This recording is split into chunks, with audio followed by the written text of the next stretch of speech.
it's a good bounce back win for us today. I thought we started the game with the right tone on the defensive end, and so that was that was by design for us to get back to. At first, nobody noticed what didn't happen. No announcement, no statement, no dramatic exit interview, just silence. Caitlin Clark stopped showing up. And in a world where athletes fight for every inch of international recognition, that silence was louder than any headline. For months, fans assumed this was temporary, that eventually the tension would cool, the egos would settle, and Team USA would make room for the most electric player the sport has seen in decades.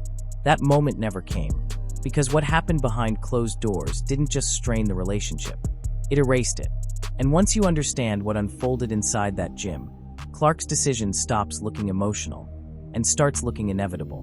But the story doesn't begin with her walking away. It begins with the so-called fresh start that quietly confirmed she was never truly welcome. On paper, the invitation looked like progress, a closed-door training camp, a chance to reset, an opportunity to prove she belonged. But inside the gym, the message was immediate and unmistakable. Clark wasn't being evaluated. She was being managed. During key scrimmage stretches, she wasn't put in positions to create. She wasn't given rhythm touches.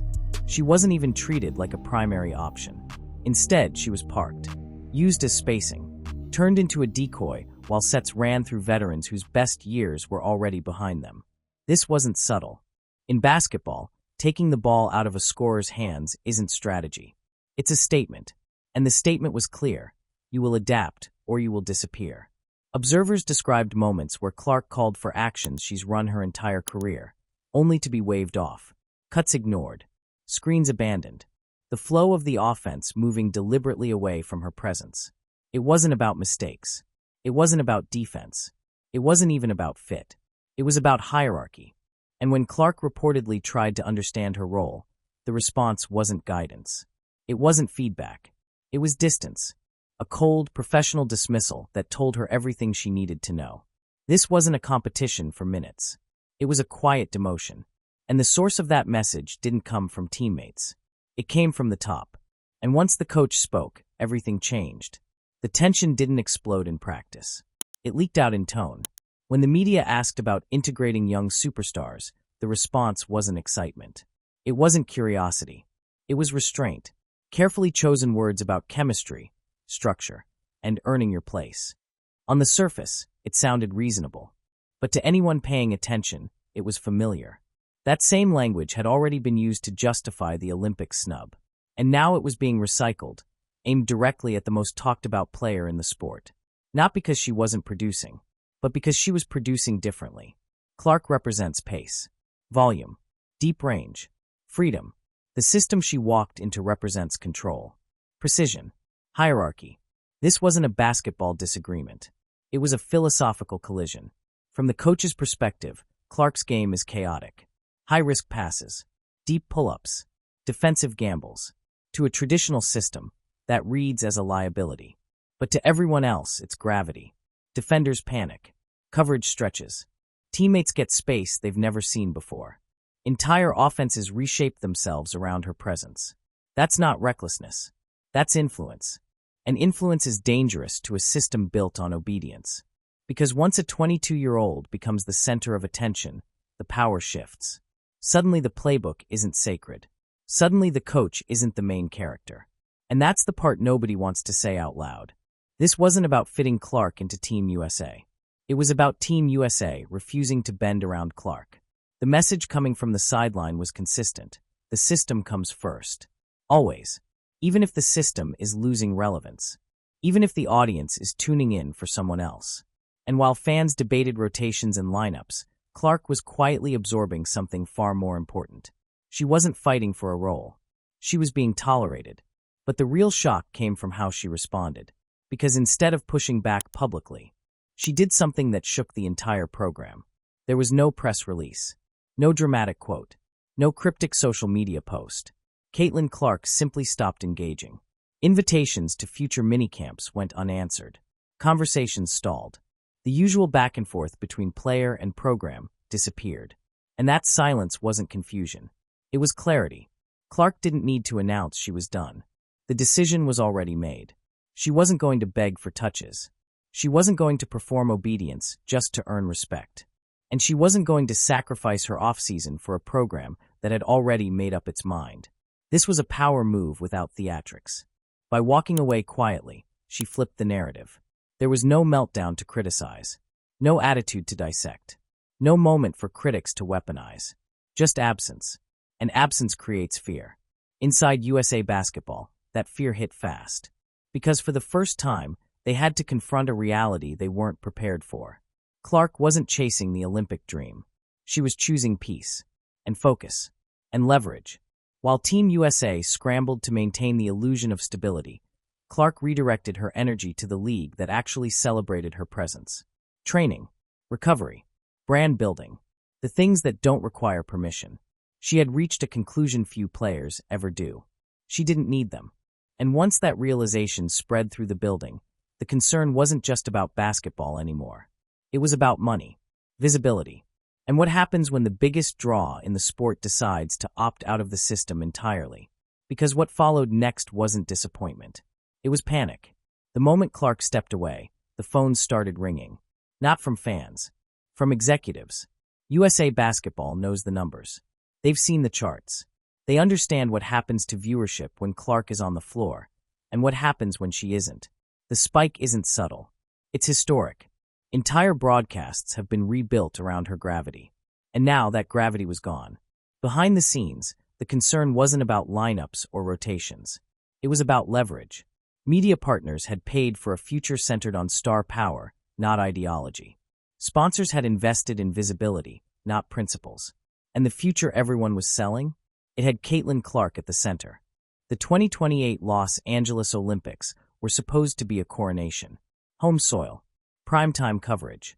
A new generation leading the sport into the mainstream. Every projection assumed Clark would be there, smiling, shooting from the logo, pulling casual viewers into the women's game. Without her, the vision collapses. Executives aren't blind to reality. They know that a national team without its most recognizable face isn't just a competitive risk. It's a financial one. A massive one. And that's where the pressure began. Sponsors don't make noise publicly. They whisper. They ask questions. They express concern. They seek clarity. And those conversations started circling one uncomfortable topic. Was the program protecting tradition or sabotaging its own future? Because from the outside, this wasn't discipline. It looked like self-destruction. But while the boardroom felt the heat, the locker room was facing something just as dangerous. Division. What happens when the face of the sport gets iced out? Everyone notices. Inside the locker room, the atmosphere shifted. Veterans who had survived under the same system saw compliance as survival. The hierarchy had worked for them, so questioning it felt unnecessary and risky. But the younger players? They saw something else entirely. They saw what happens when talent threatens order. Supporting Clark publicly became dangerous. Silence became strategy. Nobody wanted to be next. Nobody wanted their role quietly reduced under the guise of fit or chemistry. That kind of environment doesn't build trust. It breeds fear. Players began walking on eggshells. Conversations stopped feeling honest. Every interaction felt monitored. The unity the program claimed to protect started cracking under its own weight. And Clark felt it. It's one thing to battle a coach. It's another to feel isolated by design. The absence of vocal support wasn't betrayal. It was survival. But that didn't make it hurt any less. Because when a player of Clark's stature feels alone in a room full of teammates, something is deeply broken. This wasn't a disagreement anymore. It was a culture problem. And as the divide between the old guard and the new era widened, a darker theory began circulating among analysts and insiders. What if this wasn't accidental? What if the discomfort was the point? At first, the benching looked like stubborn coaching. Then it started to look deliberate. Analysts began connecting dots that were hard to ignore. The awkward rotations, the ball being kept out of Clark's hands, the sudden emphasis on system basketball whenever her name came up. None of it felt accidental. Because cutting Caitlin Clark outright would have been a disaster. It would have triggered backlash. Non-stop headlines. A PR firestorm the program couldn't control. But if she chose to leave, that changes everything. Suddenly the narrative flips. The organization doesn't look exclusionary. The player looks uncommitted. The responsibility shifts quietly, without a formal decision ever being made. That's what made this theory so unsettling. By creating an environment that felt cold, rigid, and unwelcoming, the program may have been nudging Clark toward the exit, without ever pushing her through the door. And if that was the plan, it failed, spectacularly. Instead of looking like someone who couldn't handle pressure, Clark looked composed, professional, calculated. Fans didn't see a diva. They saw restraint. They saw a player protecting her peace. And once public sentiment locked in, there was no turning back. Social media wasn't debating her talent. That argument was over. The focus shifted to leadership, ego, and whether the program had lost touch with the modern game. Because the truth is simple. You don't neutralize the most dangerous scorer in the world by accident. You don't repeatedly sideline your biggest draw without understanding the consequences. And once fans saw the pattern, the sympathy swung hard in one direction. Clark didn't look pushed out. She looked pushed away. And that realization exposed something the program couldn't afford to admit. The power dynamic had changed. Forever. This is the part Team USA never prepared for. For decades, the national program held all the leverage. If you wanted global recognition, legacy points, and career validation, you played by their rules. The Olympics were the mountaintop. Everything else was secondary. That world doesn't exist anymore. Caitlin Clark is proof. Before ever wearing a Team USA jersey, she had already built something bigger than the system itself. Sold-out arenas, record-breaking ratings, signature deals, a fanbase that follows her, not a logo. She isn't chasing exposure. She is the exposure. Every time she steps on a WNBA court, cameras follow. Every deep pull-up becomes a highlight. Every road game turns into a home crowd. That kind of gravity doesn't need international validation. And that's what changed the equation. The Olympics would be a bonus, not a necessity. Clark realized she didn't need to risk her body, her rhythm, or her mental health for a program that treated her like a problem to be managed. Especially when new opportunities were emerging, leagues offering real money, real equity, and real respect. Why sacrifice your off-season for free? In an environment that actively suppresses what makes you special, this wasn't emotional. It was logical. She could spend that time improving her game, building her brand, strengthening her body, playing in systems designed to unlock her creativity instead of containing it. And that realization hit Team USA like a gut punch. Because once a player reaches this level of independence, the leverage disappears. You can't threaten relevance when the player already owns it. Clark didn't walk away from the table because she was angry. She walked away because the table stopped matching. And that leaves the program with a terrifying question. If the biggest star in the sport can opt out without consequences, what stops the next one? Every era ends the same way. Not with a collapse, but with denial. Team USA basketball built its reputation on one promise: the best players, every time. That identity carried them through decades of dominance. Gold medals became expected. Excellence became routine. But systems age. And when they do, they either evolve or they protect themselves. By sidelining Caitlin Clark, the program didn't just risk losing a player. It risked exposing something far more damaging: the idea that control mattered more than progress. Great coaches adapt to talent.